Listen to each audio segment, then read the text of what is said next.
turabasuhuje cyane kandi tubifurije gukomeza kugira ibihe byiza. Mwe mwese mwahisemo gukurikira amakuru yacu twitwa Igika TV Rwanda. Jewe nitwa The Fresh.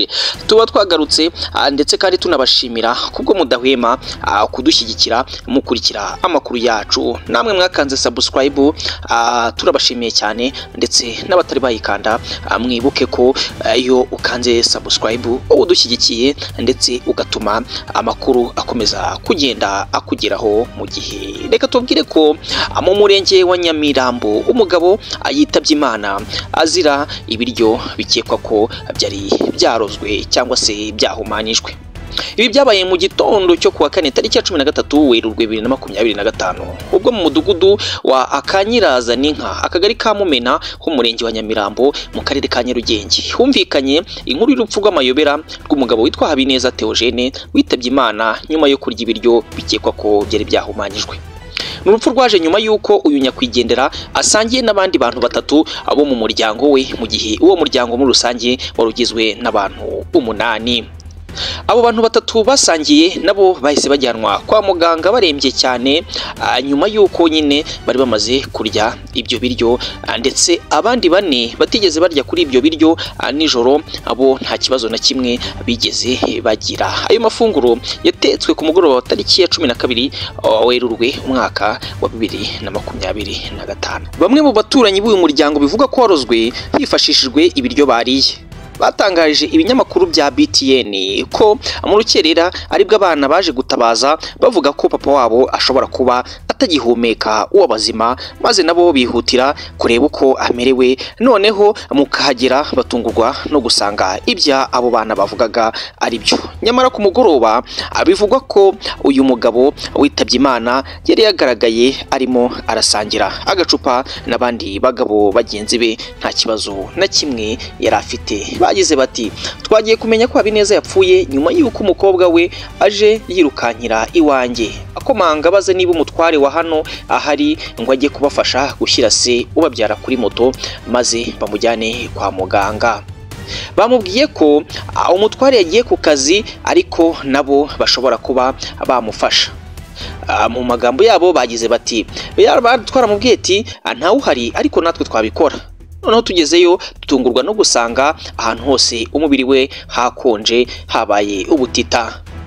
Nta gafuni yakubiswe, turakeka ko yazize yaba yarazize amafunguro yari yariye. Undi muturage wari usanzwe akorana na nyakwigendera akazi k'ubwubatsi yagize ati uretse kuba yazize uburozi bwashyizwe mu biryo yariye, n'ikihe kindi kibazo yaba yagize?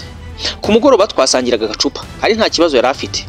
Twabajije uwo mukobwa watabaje abaturanyi niba hari abandi babiriyeho, maze atubwira ko uretse abantu 4 babiriyeho gusa harimo 3 barembye mu bitaro, abandi batabiriyeho nta kibazo bafite.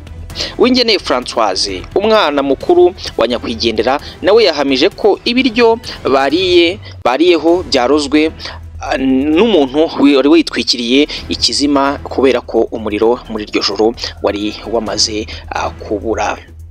Uyu yagize ati ibiryo bariye harimo umuceri utekanye n'ibirayi n'imboga zirimo dodo. Ibyo bariyeho nibyo papa yaba yazize kuko bambwiye ko yagiye kuryama yumva umupira ari muzima. Abatabiriyeho ntacyo babaye.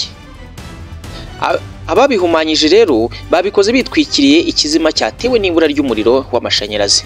Abaturage nyuma yo kubona ko nyakwigendera apfuye urupfu rw'amayobera baboneyeho gusaba abayobozi gukora iperereza ryimbitse ngo hamenyekane icyo uyu mugabo yaba yazize kandi anahabwe ubutabera. Umuvugizi wa polisi y'u Rwanda mu mujyi wa Kigali CIP Weraris Gahonzire aganira n'umunyamakuru wa BTN yahamije iby'iyi nkuru y'akababaro, aho yahamije ko nyuma yo kumenya amakuru hahise hatangira iperereza ngo hamenyekane icyihishe inyuma y'urupfu rwa nyakwigendera, ndetse n'abarwayi bakomeze kumenya icyaba kiri gutuma aba barwayi bakomeza kurwara. Gusa ngo bahise bajyanwa kwa muganga ndetse batangiye no kugenda bamera neza. Yagize ati nibyo koko amakuru y'urupfu rwa nyakwigendera twayamenye mu gitondo ubwo twahamagarwaga n'umuturage akatubwira ko hari urupfu rutunguranye rwitwa Habineza Diogene. Twahise tujyayo dusanga koko yamaze kwitaba Imana. Noneho duhita dutumiza imbangukiragutabara ngo ijyane abarembye kwa muganga. Hahise hatangira iperereza ngo hamenyekane icyamwishe, gusa iperereza ry'ibanze ryakozwe abaturage bavuze ko bishobora kuba byatewe n'ibiryo bariye. CIP Gahonzire yaboneyeho kwihanganisha umuryango wa nyakwigendera, yakomeje avuga ko ibiryo bariyeho bikekwa ko byaba byahumanyijwe byamaze kujyanwa muri laboratwari kugira ngo bipimwe hamenyekane amakuru y'imvaho niba koko ibi biryo byaba byarozwe. Umurambo wa nyakwigendera wahise ujyanwa mu buruhukiro bw'ibitaro bya Kacyiru kugira ngo hakorwe isuzuma hamenyekane icyaba cyishe uyu nyakwigendera nyirizina.